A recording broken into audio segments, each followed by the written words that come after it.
delivered 20% of approximately 800 million or about 160 million to Maynard Ngu, which was meant for Senator Escudero. Number lang po yung binigay po sa akin, then pino-forward ko po sa driver. Sila na po ang nag-uusap. So hindi mo actually alam kung sino yung doon sa kabilang linya, kung sino yung number na yon. Apo, Wala po sinasabi. Wala po. Alright. Balikan ko mamaya, Mr. Chesico, sa second round ko. Puntahan ko lamang po si Ginoong Bryce Hernandez. Mr. Bryce, yung pinagsasabi po ni Yusek Bernardo, tama naman po. Agree po kayo o may kulang? Your Honor, parang kulang po yung commitment na binanggit po ni Yusek Robert. Kasi as per instruction po sa amin ni Boss Henry, nasa 25% po ang pinapaprepare na obligasyon. Okay, pero yung sinasabi po niya kasi 15% para kay Ulay Bar daw. Pero every time po ba 25 yung binibigay niyo lahat? Pag po gano'n na senatorial funds, ano po, minimum po yung 25%, nagiging 30 pa nga po. Pag sa senador dinideliver? Sa tao, staff po ng yes po. Staff po ng senador Yes po. dinideliver. Yes so po, nasa Your Honor. 30. Yes po. Yung mga tao po nabanggit niya na bago ngayon, tama po ba yon? Or ngayon nyo lang po narinig? Your Honor, ngayon ko lang po nadinig yun. Hindi ko na po abot yun, Your Honor. Balikan ko po si Engineer Alcantara, itong mga tao pong nabanggit, sina Chis Escudero, sina Nancy Binay, Bong Revilla, personal na po ba ninyong na-meet ito? Or paano po, naka-text ninyo? Hindi po, Your Honor. Ngayon ko lang po narinig about Escudero, Binay, yung Bong Revilla po, yung 300 million, si Yusek Robert po ang nambagit sa akin na sinabi ko po sa affidavit ko po. Wala po akong komunikasyon, hindi ko po sila nakakausap. Ang kausap ko lang po ay si Yusek Bernardo po. Okay. At one point, nakapunta ka sa birthday party o alam mo yung mga kababayan ho natin, baka may mga litrato po, nandun po kayo sa mga birthday, sa mga kasalan, what have you. Wala po. Doon lang po sa okasyon ni Senator Jinggoy na sinama nga po ako ng mga dating kasamahan ko po. Nagpa-picture lang po ako. Kahit naman po, kung sino po yung nakita ko doon, ang tanda ko po. Kahit po kay, ano ba yun? Sino po yung tumakbong senador na Dagon? Attorney, ano ba yun? Dagon? Yung ano po? Nagpa-picture pa po ako doon eh. Okay. Yung ano po? Attorney... Gadon. Attorney Larry Gadon. Opo, nagpa-picture pa po ako. Basta kung sino po yung nandoon, picture lang po ako. Alright. So Bryce, mali po yung sinasabi ni Yusek. So parang kulang kasi sinasabi niya 15% lang pero kayo ini-impake niyo 25%. Opo, minimum po yun, 25%. So sa palagay mo, doon sinabi niya po, nasaan kaya napunta po yung 10%? It's either po kay Boss Henry o kay Boss Robert. Hindi po sa akin. Okay. Pero 25 sigurado ka? Opo, Your Honor. Okay. Alright. Dito po kay Ginoong JP. JP, agree? Yun po sa sinabi ni Yusek Bernardo. Tama po?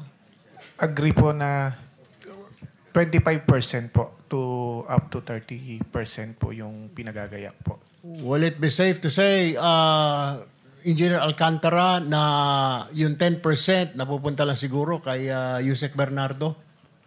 Wala po akong personal knowledge. Pero kayo po, pag inabot ninyo na sa 25%, lahat po yun? Yes po. Ito po yung pinaprepare ni Engineer Carlo sa tamang 25 to 30. Siya po ang nagpe-prepare po lahat. Kami po sa box. Ano po yun? Yun po talaga yung percentage po. 25 to 30 po. Okay, kaklarify ko lang, Yusek, pag congressman, senador, 30% po ba ang binibigay ninyong komisyon o yung pinapadala ninyo? Your Honor, kay Congressman Saldi po is 25 nga po. Sa senador po, wala po akong knowledge. Basta si Yusek Bernardo po ang nagsasabi sa akin na ganun po. At so, it's Yusek Bernardo ang contact po ng mambabatas, hindi po kayo rekta? Yes po, Your Honor. Alright. Ngayon, linawin ko rin po, yung para po sa pass-through charges sa mga district representative, meron din po yan. Kasi yung tinatawag na parking fee. Hindi naman niya lugar yun, hindi niya distrito, pero kailangan lagyan ng pondo doon. Magkano percent po ito? 5% po, Your Honor. Hindi 6%, 5%. Meron pong panahon na nag-6 po doon 2024. Kasi po, Yung pong, ito po ay sariling plano ko po. Actually po, ginagawa ko pong contingency sa iba at ang plano ko po talaga doon ay ibigay po kay Senator Joel po kung ano mo po yung makokolekta. Kung sino po yung mga, hindi naman po lahat, piling-pili lang po yung mga contractor na inaas ko na makahingi po ng tulong. Yun lang po, Your Honor. Mr. Chair, nais ko lang po liwanawin itong sinasabing pass-through charge for the district representative. Ito po, kung ikaw ay hindi mo distrito at ibinaba mo doon sa distrito na yon, bibigyan mo yung congressman ng distrito na yon ng 6%. Tama po? Sa representative po, 5 po. 5 po. 5%. Unfortunately, your extra 2 minutes is up. One last question na po. Sige, one last one question. Total po nito dahil may District Engineering Office 8.5%, COA 1%, Contractor 5%, Losing Bidder 3%, Actual Project Implementation 30%, 83.5% po. Tama po. Ang binabawas po sa pagbinaba ang pondo. So magkano po natitira nila sa pondo sa mga commitment?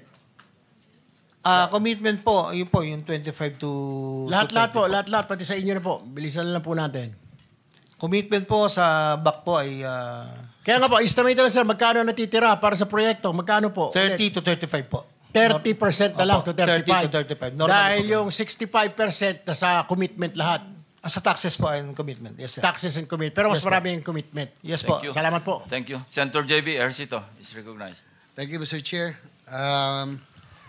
Again, I would like to get to yung sistema ang gusto natin malaman po rito. Siguro, Engineer Alcantara, pagpatuloy, na nabusan ako ng oras na nakaraan. Noong nakarang hearing, nabanggit mo na sa affidavit mo na sa dami ng projects sa district mo at sa laki ng pondo na naibaba doon, hindi na kaya. Yung absorptive capacity nyo, nasagad na. Kaya nga, sabi mo na ikwento mo na dahil bumabaha ang project sa Bulag, nag-farm out ka na. No? Naghanap na kayo ng ibang distrito, nakakargahan. Tama ba? Diba? Yun ang sinabi nyo kanina. Yes, Sir Honor. Nakakagulat na bilyon-bilyon piso pala ang pwedeng pakialaman ng district engineer. So, ganun ka-powerful o ang inyong kapangyarihan na pwede na rin kayo na maglagay sa ibang distrito? Your Honor, hindi po ako ang personally na naglalagay. I just want to clarify po this po. Upon the instruction of Congressman Saldico, sabi niya, masyado nang malaki yung Bulacan. Pwede ka man tumulong na makapagbigay din sa mga ibang district. Sige po ako, subukan ko muna pong kumausap. So, hindi po politiko ang kausap po rito. It's the district engineer ko. Gusto niyo ba merong ganito, merong ganito. Kung sino ang interesado, papasa po ng listing sa akin, Your Honor. So, si Congressman Saldico ang nagsabi na maghanap ka ng pwedeng kargahan. Kung meron daw pong gusto, Your Honor. So, paano kayo nakapagbalagay sa mga projects? Halimbawa, nabanggit nyo yung ilan sa kabilang distrito ng Bulacan. Medyo malaki rin kasi ibang nakagugulat lang ako sa Paglobo, no? From NEP hanggang GAA, no? Pakiulit nga ulit kung sa kayo nakapaglagay. Tarlac first, Tarlac second, Pampanga third, and Bulacan second po. Ang tanda ko po ay parang una po 200 saka 300 po. Yun lang po. So, ikaw ba nagrekomenda sa apat na district engineering office na yan maglagay ng pondo si Congressman Saldico o sila na mismo naglagay? Nirecommend mo na doon ilagay? Ako po ang nag-submit kay Congressman Saldico. Galing po sa DE. Kinausap po yung mga DE. Sino ang gusto at kaya. So, kung gusto nyo, ito yung regulasyon. So, nagpasa po sila sa akin. Pag nagpasa po ng listing, pinapasa ko po kay Congressman Saldico. Nabanggit nyo rin ng huling hearing na hindi ito alam nung mga kongresista, ng mga distrito na nabanggit nyo. Tama ba? Yes po, Your Honor. So, Kasi, sorry po, sir. Sige po. Di ilan po yung kinausap ko, Your Honor. Hindi alam ng mga kongresista sa Yes mga po, distrito. Your Honor. Opo. So, pag ganito yung scheme, kanina yung binabanggit ni Senator Erwin Tulfo, yung parking, no? Parking scheme. Pag ganito, ibig sabihin, ito ba yung sagasa na hindi alam, pero nilalagyan ng pondo? Posible po, pero posible din po si DE kung nakipag-usap po sila sa... Kasi dalawa yung Mr. Chair, dalawa yung scheme dito no? Yung isa na alam ng kongresista, may parking, gaya ng binabanggit ni Senator Tulfo kanina, pero meron din na talagang yung binanggit nyo na hindi alam ng kongresista pero talagang ilalagay, siyempre, para magkaproyekto lamang. Tama ho ba? Posible po, Your Honor. So, ganun ang inaano ko rito, siyempre, ganun ka makapangyarihan din ang district Sen. engineer JB, I office. think yung Sagasa is walang budget yun eh. Babrasuhin ibig sabihin, hindi niya ka-level yun. Mas mataas sa congressman yun. Ibig sabihin, Sagasa po eh. Di ba kanina si explanation ni Bryce Hernandez dati, pag Sagasa, walang komisyon. Pero pag parking, meron. Pero ito kasi talagang hindi alam ng kongresista eh, no? So, Opo, sa ganito, meron silang may parking fee o wala na? Tingin ko po yung district engineer po ang makakasagot po doon sa pinagdala namin. Sa kanila. Kung may usapan po sila ng politiko o hindi. Bryce, can you confirm? Linawin ko lang po, yung Sagasa po, ibig sabihin, hindi po pinagpaalam sa congressman na ibababa tong pondo na to. Pero meron din pong commitment to. So, binibigay yon Bryce, sa mga DE na lang. Hindi alam ng congressman doon kasi walang commitment eh. Tama ba? Hindi po, may commitment po. Iniipon din po ni boss yun. Hindi, ang sinasabi sa ibang district. Hindi mo inintindi. Sandali. Ang pinag-uusapan natin dito, yung ibang district po, Your Honor, di po ba? Yung ibang district, yung pong binigay sa ibang distrito. So, baka hindi alam ni ano. I'm sorry, Your Honor, galing po Hindi ako nyo ng alam. washroom. Pinakonfirm. Anyway, hindi naman sa inaano natin na gusto ko lang matanong din yung kapangyarihan ng isang district engineer. Nabanggit nyo nung kamakailan. Yung pong mga proyekto, alam mo, si Senator Joel nag-request na mga school buildings at iba pa multipurpose yata para Yes sa po, Bulacan. opo, Tama ho? Opo. Pero sinabi nyo dahil ubos na ito'y pinalitan nyo na lamang ng flood control projects. Tama ho ba? Actually, hindi po ako ang nagpalit, Your Honor. Sino po? Sa central office po, kami po ni Yusek Bernardo ang nag-usap. Para palitan. Pumunta po kami kay Secretary tungkol sa allocation po, Your Honor. So, ganun din ibig sabihin, kayo po at si Yusek Bernardo, kaya nyo napalitan into flood control. Yung pong mga request na school buildings. Actually, Your Honor, yung multipurpose building, ako po nagre-report lang po dahil sila po yung Undersecretary for Luzon kung any concerns po sa politiko na nasa kupang ko. Sa kanila ko po sinasabi, Your Honor. O kasi, hindi naman sa inaano natin, no? Pero naalala ko lang kasi si Senator Joel, consistent yan doon sa flooding at ayaw niya ng flood control, supposedly. Yes, Sir. Kaya nagulat ako, ba't siya nagkaroon ng flood control? At kayo po ang nagsabi na kayo po, kala ko kayo lang ang office, pero alam din po ni Yusek Bernardo na pinalitan into yung pong request for school buildings and multipurpose. Yun po ay napag-usapan po sa namin ni Yusek Robert saka ni Secretary Bonoan at that time. Kasi nga hindi na po kayang i-accommodate po yung 1.5 na request po, Your Honor.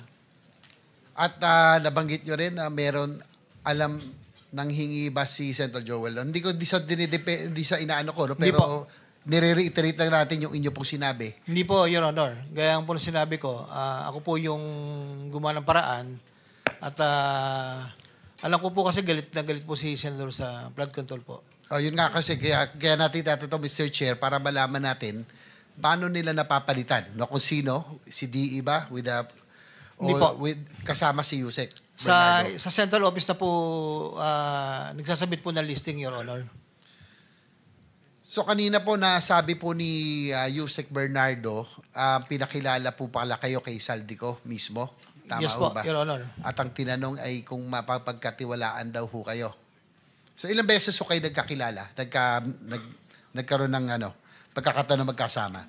Ni Congressman Saldico Apo. po. Yes, sir. Yes. Congressman Saldico po, siguro po, pinakamarami na po yung 2 to 3 times a year kami 2 to 3 magkita. times a year. Pinakamarami na po yun. Napakadalang po kami magkita. Basta yun lang pong, minsan po, nagre-request ako na, ano na po ang sitwasyon. Pag malapit na po yung submission ng mga listahan, yun lang po, mga 30 to 40 minutes po kami nag-uusap. Pero, so bago magkaroon ng deadline para sa submission for the preparation ng NEP ba to o sa sa GAA na? meron pong NEP, meron pong para sa GAA. Kaya may 2 to 3 times. Bago mag-NEP, magmi-meet kayo kung ano ang pwedeng maipasok at bago meron din sa GAA. Bago Actually- lumabas sa GAA. Actually po, yung meeting po, nagtatanong lang po ako kung meron po bang ibababa o wala. Kasi po para makapaghanda po ako ng listahan kami po, makapaghanda po. Yun lang po ang nagiging usapan namin po doon. Nabanggit na rin lang kanina ni Yusek Bernardo na meron pong commitment fees, no, para po kay Congressman Saldico. Ano po ang usapan nyo pagdating sa kitaan para sa projects na inilalagay nyo sa ibang districts? Meron pa, paano naman yon? Kasi nabanggit nyo na 25 pag sa distrito. Pero paano yung galing sa ibang distrito at paano po ang Ganun din po, Your hati Honor. anon? Your Honor, ganun din po. 25 din po yung kinukuha po. Yan po yung mapapatunayan ni Engineer Carlo dahil siya po yung inutusan kong coordinate po doon sa mga district engineer, Your Honor. So sa DE, ganun din. Meron din yung DE doon. Hindi ko na po alam kung Hindi na. paano po ang proseso nila, Your Honor. Well, itong anomalya ng flood control projects ay maituturing na isang malaking organized crime syndicate. Kaya nga, sana makabalik tayo muli doon, doon sa mga talagang perpetrator, sa mga nagsimula nitong nag-draw up nitong scheme na ito. No? Nakakalungkot, parang napupunta tayo dito sa mga kasama natin. Sinabi mo sa affidavit mo, ang connection mo kay dating Yusek Bernardo ng DPWH na kayo ay magkakilala noong 1997 pa. Malaking papel ang ginampanan mo sa pag-angat ng inyong career sa DPWH at mukhang malaki rin ang papel niya sa iyong pag-unlad, no? Sa madaling salita, malalim ang sabi na nga, malalim ang bulsa at pinagsamahan ninyo, no? Kanina umamin naman si Yusek Bernardo at humingi ng tawad. Sa tingin niyo ba, bakit lubos ang kayong pinagkatiwalaan ni Yusek Bernardo? Ano ang binigay at pinakita mo sa kanya para ikaw ay mapili niyang tulungan makaangat sa buhay? Actually po, Your Honor, 1997 pa po, magkasama na po kami. Hanggang tumaas po siya ng posisyon. Kami po talaga yung mga sinasabi po sa distrito na bata-bata po nila, ganun. So, yun po yun. At siguro po, yung pagtitiwala po, hindi naman po talaga ako sumisira pagdating po sa pera, Your Honor. Siguro bago lang magtuloy kasi tapos na yung oras ko, no? Si Engineer Bryce, papakonfirm ko lang yung pagpalit ng proyekto na nabanggit kanina ng boss mo, no? Yung school building, ginawang flood control. Do you confirm na si boss mo lang yon o kasama ang central office si Yusek Bernardo? Si boss po nagutos na gawing flood control po yan. Tsaka may gusto lang din po ako linawin.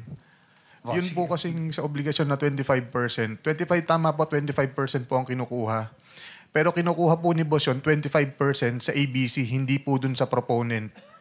So kung kukumpitin nyo po yun, meron po 2% na napupunta kay boss dun.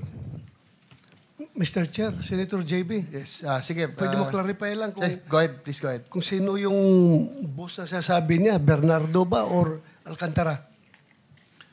Boss Henry Alcantara ko po. Alcantara. Thank you, Senator JB. Yung po, so ibig sabihin may 2%. This affidavit lays out details. Sorry, excuse me. You have your counsel now with you? Yes, sir. Yes, po, Okay, Mr. on Chair. record. Okay. This affidavit lays out details of the involvement of legislators as well as other government officials with a commitment on my part to expand these disclosures as my best recollection of facts and records may serve.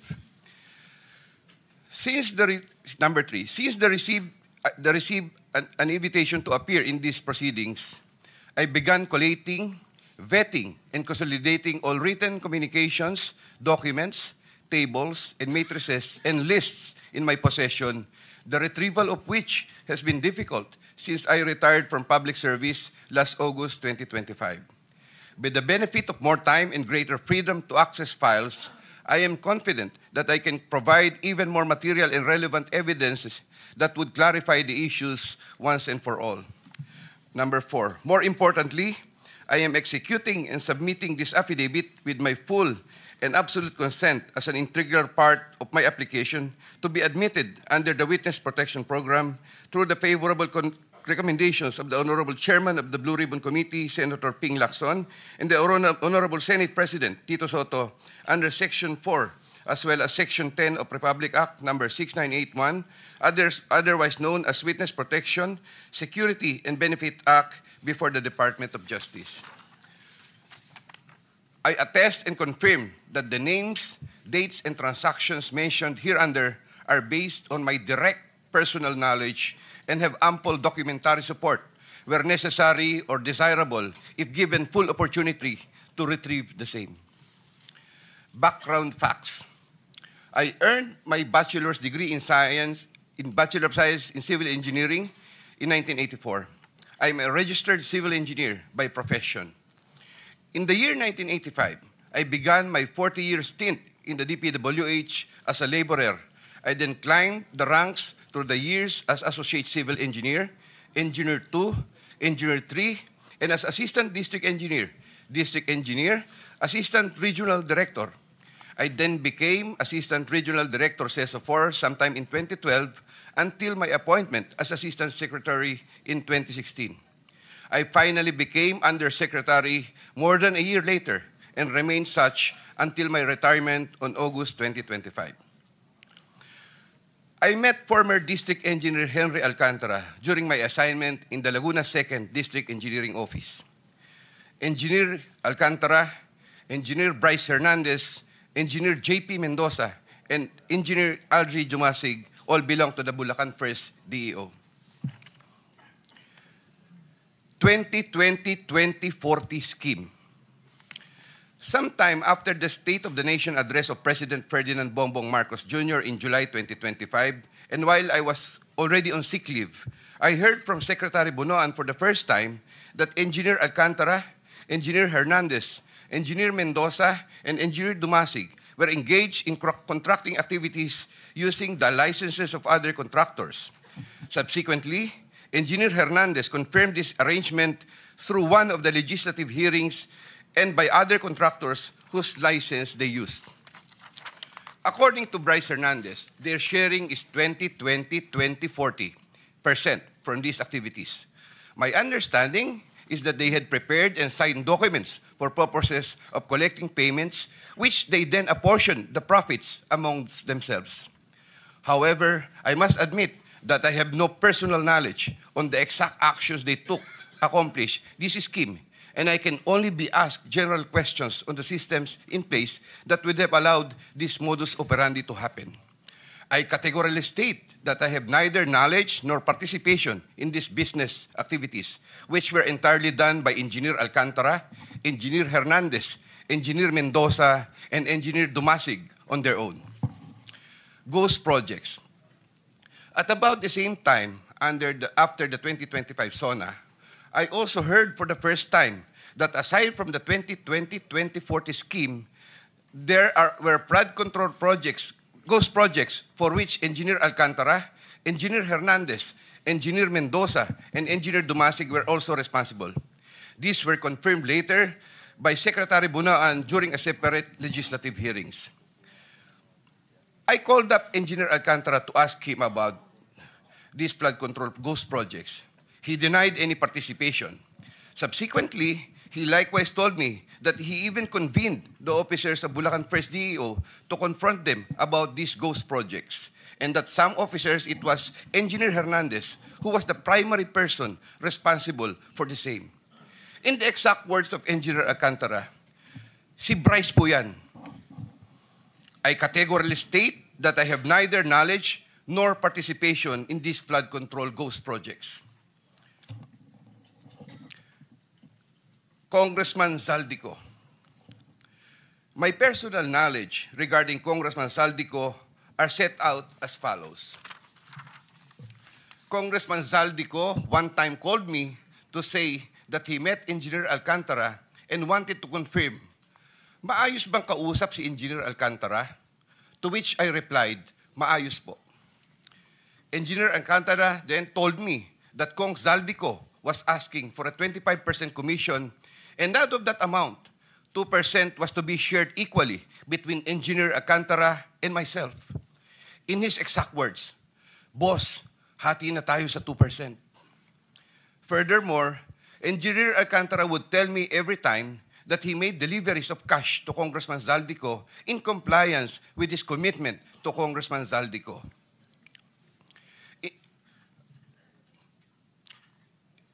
In this affidavit, I shall mention my personal knowledge regarding Senator Chis Escudero as follows.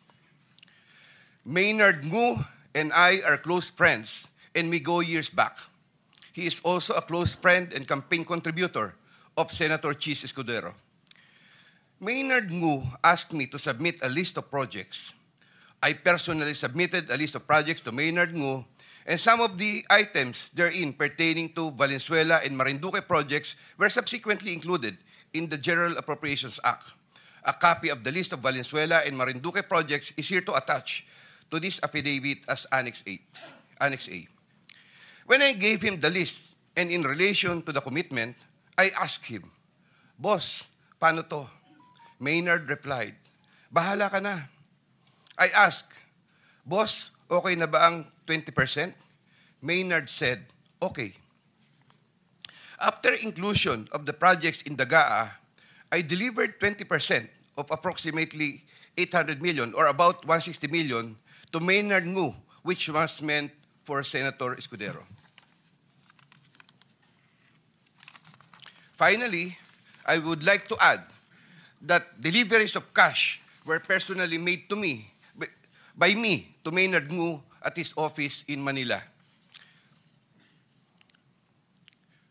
I confirm that Commissioner Lipana requested that he be referred to officers of DPW's Bulacan First DEO. I referred to Engineer Bryce Hernandez. I have no personal knowledge if they were able to secure a project in Bulacan First DEO. Furthermore, and subject to possible referral to an executive session upon the approval of the Honorable Chairman, I attest to the broader systemic issues in DPWs that are widespread. My statements hereunder are based on personal knowledge and direct interactions with the personalities involved with great risk to my safety and that of my family members. I confirm the following. Yusek Trigiv Olaybar of DepEd. Yusek Trigiv Olaybar used to work for Senator Ramon Bong Revilla and Senator Sani Angara before his appointment as Yusek for the Department of Education. Sometime 2010, I met for the first time Yusek Olaybar, who was then working in the office of Senator Bong Revilla. Later, I learned that he transferred to the office of Senator Edgardo Angara and then later to Senator Sani Angara. Sometime 2024, Yusek Olaybar personally called me for a meeting to discuss about unprogrammed appropriations, supposedly for the office of the Executive Secretary. In the said meeting, he requested me to submit a list of projects. After the meeting, I asked Bulacan First DEO to prepare a list of projects for funding. Thereafter, Engineer Alcantara submitted a list of projects worth 2.85 billion. Here to attach as Annex B is a list of those projects. Subsequently, I submitted this list to Yusek Olaybar. Yusek Olaybar told me that the commitment is 15%. In his words, Boss, 15 yan. Thereafter, the DPWs received a special allotment release order for 2.85 billion for the projects listed in Annex B. Engineer Alcantara, from time to time, would collect and deliver the agreed 15% commitment to me, which I delivered or caused to be delivered to Yusek Olaybar in Magallanes, Makati, and other places.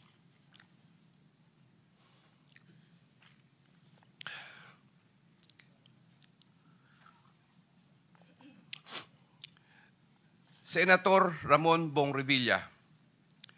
Sometime in the year 2024, Senator Revilla and I met where I gave him a list of projects given to me by Engineer Alcantara. Senator Revilla asked for a commitment, which I suggested. Then he approved at 25% of the total amount of the projects indicated in the list here to attach as Annex C. I relayed the 25% commitment to Engineer Alcantara and told him that Senator Revilla will appreciate additional contributions for his senatorial re-election bid. Engineer Alcantara collected the 25% commitment, or about 125 million, which was turned over to me and then delivered to Senator Revilla in his house in Cavite.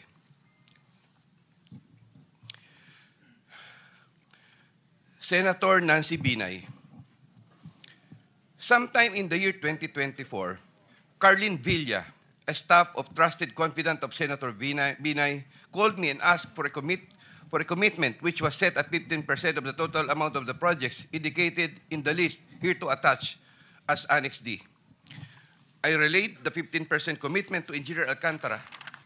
Engineer Alcantara collected 15% commitment, or about 37 million, which was turned over to me and which I then delivered to Senator Binay at a house in Quezon City. Given the complexities of the transactions and personalities involved, I humbly reserve the right to submit a supplementary affidavit if warranted in the premises. I attest to the truth of the foregoing statements based on my personal knowledge and authentic records. In witness or hope, I will be affixing my signature this day of September 2025 here. Mr. Chair. Yeah. Kindly sign your